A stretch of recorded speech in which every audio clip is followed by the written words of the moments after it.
유튜브 마케팅에 관해서는 예전부터 계속 관심이 많았어요.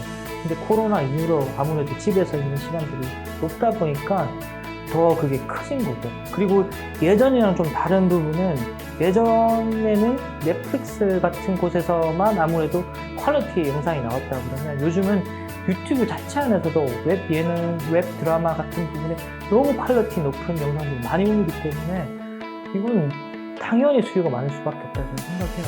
기업들이 유튜버 마케팅을 할 때 정말 고려해야 될 부분이 그 섭외 어떤 그 컨셉을 가지고 하는지, 그러니까 기본적인 자체 기업 안에서도 어떤 KPI를 낼 건지에 대한 그게 확실해야 된다고 생각해요.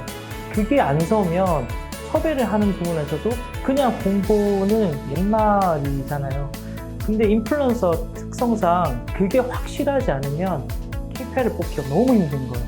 그냥 조회수가 많이 나왔다고 해서 안 되더라고요. 달성 목표가 안 되고, 제 하나의 예로 얼마 전에 들었던 건데 100만 원 정도에 있는 유튜버 분이 어떤 캠페인을 하나를 이제 홍보 영상을 찍은 거죠.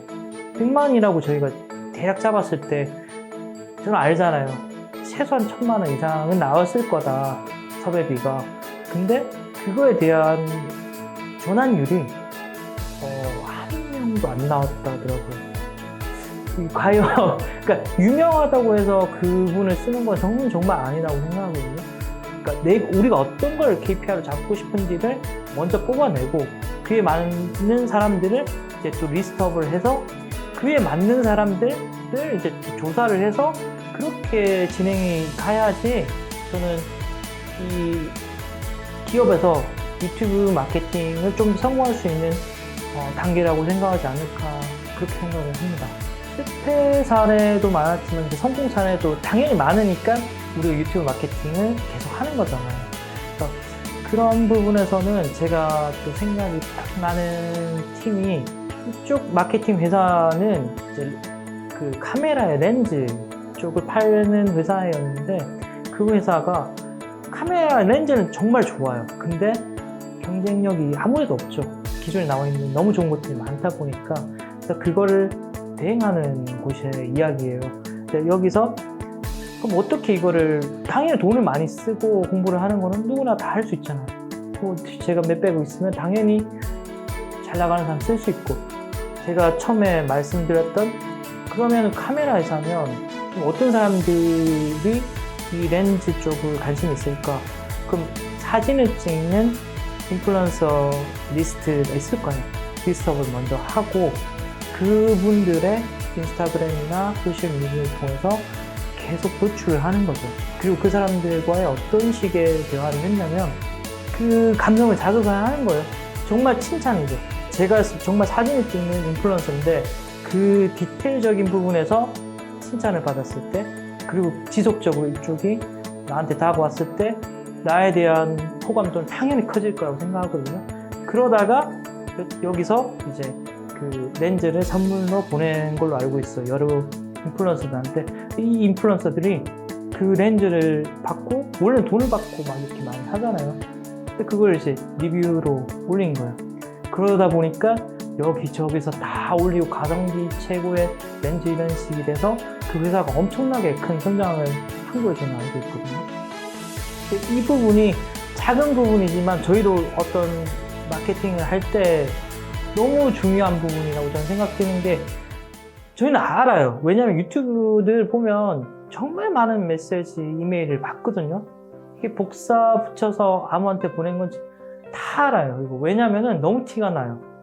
그래서 저는 이제 만약에 정말 인플루언서한테 접근을 한다 그러면 적어도 그 사람들 영상을 하나는 보고, 적어도 기본적으로 이 사람에 대해서 포인트를 잡아서 얘기를 해야지, 영상을 돈을 주고 만드는 영상인데 왜 굳이 그렇게 해야 돼? 라고 할 수 있지만 결국 우리는 KPI를 뽑는 게 목적이잖아요. 그럼 그런 부분에서 좀 디테일을 챙겨야 된다고 생각해요. 기업이 그렇게 다가왔을 때 당연히 인플루언서들은 나를 이렇게 생각해 주니까 더 열심히 나를 만들어야 되겠다. 근데 인스타에 올려줄 수도 있는 거고, 그런 것들이 생기거든요. 그래서 저는 저희가 작업할 때 그런 부분까지 생각해서 제안을 해요. 영상 하나 만들고, 그리고 이거의 홍보 소셜미디어로 하나 더 할 수 있게끔 제가 하겠다. 그런 부분까지. 그런 디테일이 정말 중요하고 그렇게 해야지 더 성공 확률이 높다고 생각해요. 거의 뭐 10개 중에 8개, 뭐 9개가 실패라고 하잖아요. 그 부분들이 그냥 이 이해관계가 좀 안 돼서 나는 그렇다고 생각하거든요. 그런 부분만 좀 보완을 한다면 충분히 여기도 가능성도 있고 영향력도 있고 그럴 가치가 있는 마켓이라고 저는 생각합니다. 기업 입장에서 만약에 인플루언서한테 이만큼의 돈이니까 이렇게 영상만 만들어 주세요라고 딱 비즈니스적으로만 이야기를 했을 때 이분도 똑 비즈니스적으로만 봐요. 그럼 이만큼 봐서 이만큼 해주면 되지. 그럼 이게 어떻게 잘 될 수가 있겠어요. 그래서 그걸 좀 더 나는 이제 요즘 느끼는 게 넷플릭스 같은 데 보면 그 오징어 게임에 나왔던 분들한테 정말 잘 대하는 게 그 디테일을 챙겨주는 것 같아요. 이분들한테 이제 그 꽃을 선물을 해준다거나 그러니까 뭔가 이 사람들이 비즈니스용 거 당연히 맞죠. 그거는 뭐 어쩔 수가 없잖아요. 근데 그 외에도 조금만 이 디테일에 신경을 써주냐 안 써주냐에 따라서 그게 정말 성공을 할 확률을 우리는 모르잖아요. 저는 바이럴 마케팅 전문이라는 거에 대해서 바이럴이 만들 수 있는 환경을 만들어줄 수 있는 거지 어떻게 그걸 확신할 수 있지? 100%? 난 그거는 힘들다고 생각하거든요. 바이럴이 그렇게 한다고 되는 게 아니잖아요. 우리는 그런 요소를 찾아서 최대한 할 수 있는 확률을 높이는 거잖아요. 그래서 그런 부분을 정말 기업에서도 생각을 하고 인플루언서 쪽에서도 그런 부분을 이제 알아요. 저희는 보면은 왜냐면 이름도 틀리게 오고 약간 그런 부분이 너무 디테일하지만 작지만 사소하지만 바로 느껴지니까 그런 부분 좀 신경 썼으면 좋겠어요. 유튜브를 기업에서 운영을 하는 거에 대해서는 저는 무조건 해야 된다고 생각하고 그 부분에서 중요하다고 생각하는 거는 이게 투자예요. 왜냐면 그럴 수밖에 없죠. 그런 인력이 들어가야 되고 촬영, 편집, 기획 모든 걸 다 해야 되기 때문에 그렇지만 그거는 정말 저는 이제 필요하다고 생각하지만 잘 안 되는 부분이에요. 항상 컨설팅을 제가 기업들 쪽이랑 하면 왜 그게 우리가 필요한데 라고 하는 거예요. 근데 결국은 홍보를 해야 되잖아요. 기업은 어디에서 홍보할 거? 내 채널 있으면 내 걸 그냥 홍보를 할 수 있잖아요. 그리고 여기는 정말 많은 이제 이점이 있거든요. 그 부분을 모르고 그냥 신경 안 쓰신 분은 많은데 예를 들어 제 채널이 제 기업이 하는 채널이 100만의 구독자를 가진 채널이다. 그러면 굳이 다른 큰 인플루언서들을 큰 돈을 들고 예산을 투자해서 안 해도 괜찮은 게 내 채널에서 섭외를 가능하고 심지어 내 채널에서 다른 거 홍보도 가능하고 방송국, 미디어를 갖고 싶어 하잖아요. 그걸 갖는 일인데 당연히 투자를 가야 되는 거잖아요. 그래서 그런 부분은 나는 기업이 성장을 좀 더 생각을 하고 공부 부분이 필요하다면 그런 부분을 정말 잘 사용할 수 있는 게 본인들의 채널. 직방이 정말 잘하고 있더라고요. 그런 기업들이 많으니까 그런 부분 좀 참고해 보시면 좀 느껴지실 거예요. 이게 작아 보여도 그에 대한 또 신뢰가 거기서 많이, 왜냐면 영상을 보고 거기서 이제 신뢰를 가지고 진정성을 가지고 내가 물건을 구매하거나, 그리고 영상이 아무래도 인플루언서를 저희가 섭외를 해서 찍는다고 해도 자체 채널이 아니잖아요. 돈을 주고 하는 거잖아요. 근데 자체 채널이라는 거는 그 안에서는 진정성이 나온다고 생각하거든요. 그래서 이런 부분을 나는 적극 권장을 하고 싶습니다. 꼭 해야 된다고. 일단은 기업들에서 이제 컨텐츠, 자기 유튜브 채널을 자체적으로 운영을 하고 그 컨텐츠를 만들 때 중요하다고 생각하는 거는 일단 많이 봐야 된다고 생각해요. 그래서 우리 기업이 가야 될 방향 비슷한 것들이 분명 그런 채널이 있을 거고, 디자인적인 부분이나 아니면 그 컨셉 부분이나 이런 부분들을 충분히 조사를 하고, 그리고 기본적으로 그런 게 어느 정도 시즌 1, 2 요즘엔 그런 식으로 많이 나누거든요. 우리 컨셉이 우리가 처음 할 때는 이랬는데 바뀔 수가 있잖아요. 충분히 그럴 수가 있으니까 그렇게 해서 시작을 하고, 그리고 시즌 1을 마치면서 다른 컨셉으로 이제 돌아가는 방향으로. 사람들이 처음에 시작 못하는 이유가 완벽하게 하려고 해서 못하는 게 있잖아요. 근데 처음부터 완벽하게 하면 저기 TV 나가야지라고 저는 생각이 드는 거죠. 유튜브라는 곳은 그런 걸 이제 사람들 반응을 보고 그런 피드백을 제일 빨리 받을 수 있는 그런 테스트할 수 있는 공간인데, 그걸 너무 이렇게 진지하게만 생각하다 보니까 그렇다고 이제 대충 하자는 얘기는 아니잖아요. 그래서 정말 많이 보고 내가 시도 한번 해보고 이제 그런 부분이 중요하다. 그러려면 많이 봐야 된다. 내가 뭘 원하는지는 알아야지 적어도 그 콘텐츠가 잘 나올 수 있으니까. 요즘에는 유튜브도 그렇게 해요. 예전에는 그냥 브이로그 위주였다면 요즘엔 대본도 만들고 기획도 하고 예전보다 기획력들이 훨씬 나아졌어요. 그러니까 그런 부분에 당연히 기업의 채널은 더 투자를 해야 되겠죠. 시간이든 노력이든. 유튜브를 페이하는 그 섭외 단가가 정말 애매한 부분이고 제가 함부로 얘기했다가 저는 이제 큰일 날 수도 있는. 근데 그 기준이란 게 일반적으로 잡혀 있는 것들은 있어요. 미국에서 하는 기준으로 따지면 이제 그 미국은 유튜브 구독자 수 많은 사람이 너무 많기 때문에 그런 게 어느 정도는 잡혀 있더라고요. 그러니까 10만에 100, 20만에 200. 근데 한국은 달라요. 정말 다르고 어떤 카테고리냐에 또 달라요. 그래서 그런 부분은 최대한 많이 시장 조사를 해보시고 주위에 얼마를 주고 받는지를 좀 알아봐야지 그걸 좀 알 것 같아요.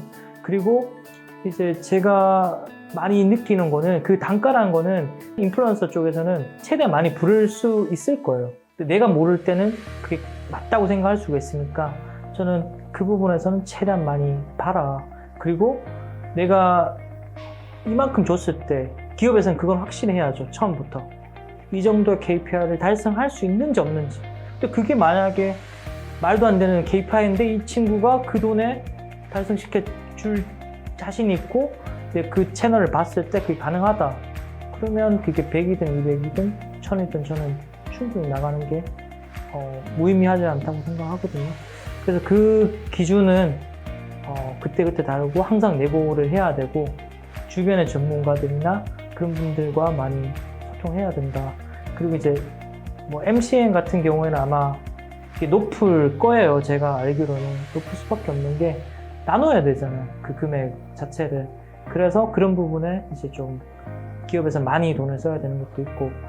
그래서 기본적으로 좀 이 시장을 알아야지 그 단가에 대해서 좀 조절을 할 수 있을 것 같아요. 근데 딱 정해진 건 없어요. 10만도 1000만 원을 얘기를 하고 그렇게 진행하는 분들도 봤고 100만이지만 100만 원에 하는 사람들도 있고 그거는 기업의 이제 역량이라고 생각해요. 그러니까 저는 딱 두 가지를 얘기해요. 그게 정부든 기관이든 기업이든 인플루언서들이나 유튜브랑 같이 작업을 할 때 돈 아니면 명분이 그러니까 돈이 크면 명분이 좀 작아도 되고 명분이 크면 또 돈이 좀 작을 수 있고 이 부분을 항상 생각하고 이제 그 목표치와 같이 해서 이야기를 한다면 저는 이제 적당한 금액에 진행할 수 있지 않을까 생각합니다. 저는 구독자 기준으로 이제 할 수밖에 없어요. 기준을. 왜냐면 우리가 보이는 게 그거밖에 없으니까. 근데 조금 더 디테일하게 봤으면 좋겠어요.